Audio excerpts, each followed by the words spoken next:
A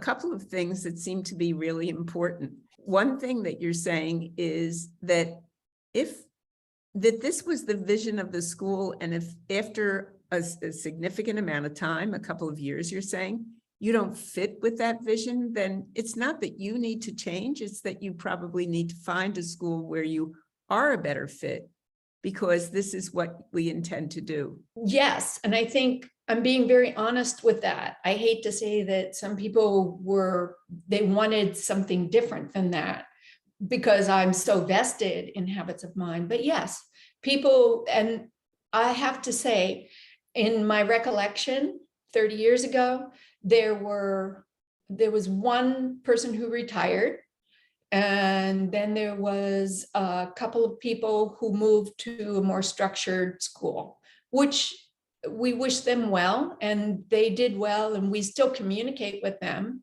And then at one point, I think about 8 or 9 years into Habit of Mind, we lost half of our faculty to retirement. Oh my.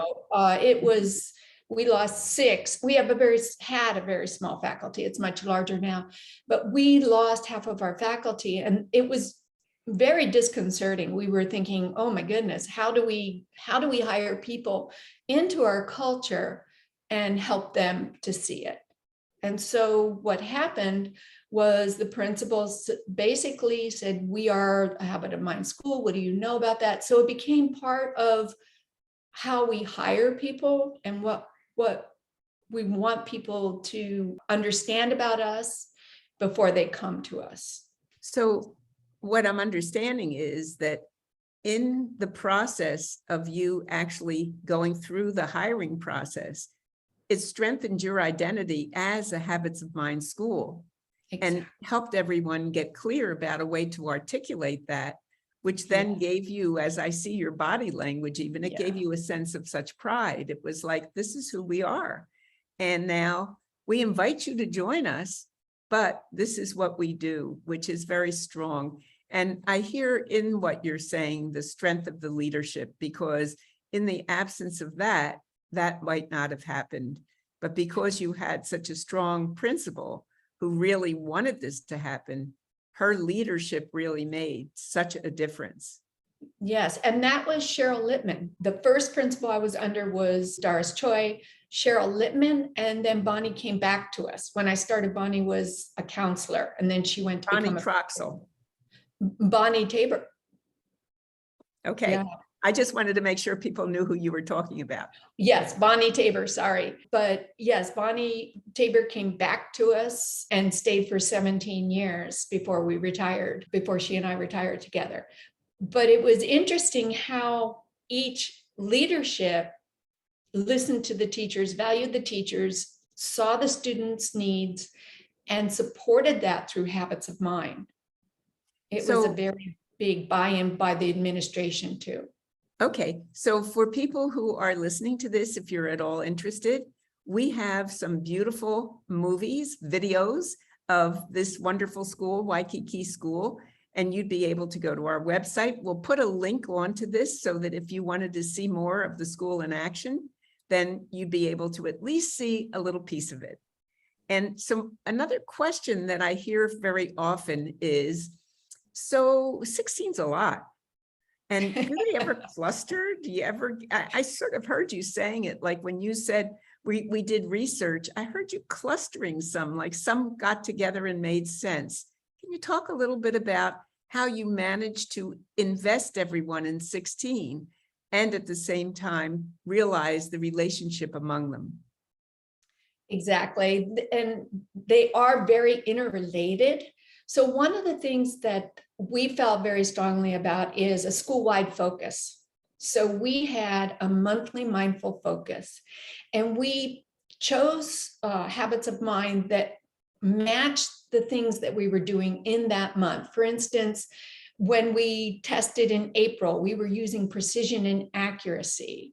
When we had a variety show, we used responsible risk-taking in January. But what we found is the ones that we selected for that 9 months of school, we also could when you selected problem solving, you got your flexibility in thinking, and those came together. Okay. The other thing that we did was really important is the natural clusters that happen are begin to be recognized by the students themselves.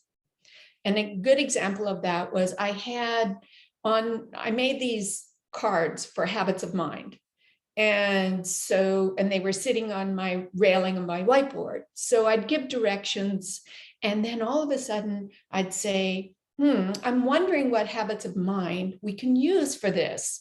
And the students would tell me 3, because we decided to keep it to just 3 for this activity. So during that lesson, I'd post the 3. In the middle of the lesson, when they were doing the action or the activity or interacting or collaborating, I'd ring a bell and I'd say, I'm just curious, could you give me some examples? Have you used these 3? And what others did you use? So we were always interacting with how we did things. What we do is important, but how we do it is just as important. So that began to get clusters going. The other thing that we discovered was Dr. Jackson's philosophy for children. And those are gentle Socratic circles. And we've been doing that for about 18 years now. And so the students come up, they question, pose, and problem solve in this discussion. But it also, the students, before we start the circle, I ask them again, what habits of mind are we going to be using? Of course, they have to listen to each other with empathy and understanding for a circle of safety. They also have to take a risk if they're going to speak and speak their mind. And then the third thing that they do is the question and problem posing. And the questions that come from the students are really great wonderings. And we explore them. We're not looking for particularly an answer or something that is, that's it, that's the line, that's where it is. We're looking for thinking. We're looking to use these habits of mind for thinking. And so that's another cluster. Math, if you look at the math Common Core, that has a cluster of, where it has persistence, it has all the vocabulary that is habits of mind. So as the Common Core came through, you look at the mathematics problem solving, and it is habits of mind. And so all of those things begin to cluster themselves, and they are integrated. If you do problem solving, you are a flexible thinker, you have to be a risk taker. So students begin to see that, and teachers begin to see that, and we begin to integrate not only the habits of mind into the content, but a cluster of them as the lesson calls for, or in my cases, the students thought they would use.